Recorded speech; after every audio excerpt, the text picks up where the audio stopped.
Justice Harish Tandon Odisha high court रो मुख्य विचारपति भाबरे शपथ ग्रहण करिसेंती। हाईकोर्ट परिसर रे राज्यपाल डॉक्टर हरिबाबू कंभमपति हरीश टंडन को शपथ पाठ कराइसेंती। पूर्वरु सुप्रीमकोर्ट कॉलेजियम कलिकता हाईकोर्ट रो वरिष्ठ विचारपति जस्टिस टंडन को ओडिशा हाईकोर्ट रो मुख्य विचारपति भाबे नियुक्ति पाई सुपारिश करथिले।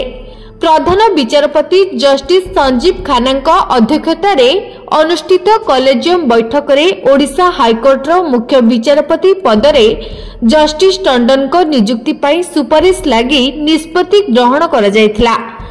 जस्टिस टंडन 1964 नवेम्बर 16 तारिख रे जन्मग्रहण करथिले। कलिकता विश्वविद्यालय 1989 रे एलएलबी डिग्री हासिल करिबा परे 1989 सेप्टेम्बर 2026 रे से आईनजीवी भावे जोग देथिले। से कलिकता हाईकोर्ट रो आईनजीवी भावे कार्य आरंभ करथिले।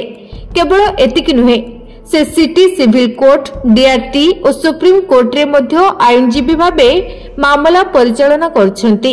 एहा परे 2010 एप्रिल 13 तारिख रे तांकू कलिकता हाईकोर्ट रो स्थायी विचारपति भावे नियुक्ति मिलिथिला। आजिठू ओडिशा हाईकोर्ट रो मुख्य विचारपति भावे दायित्व तुलाइबे जस्टिस हरीश टंडन।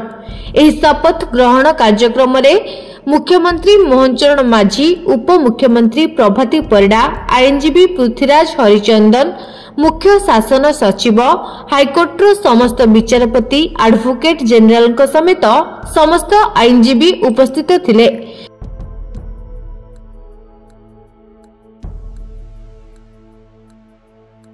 कटकरू प्रभु कल्याण, पालकरी फोर्ट, धरित्री लाइव।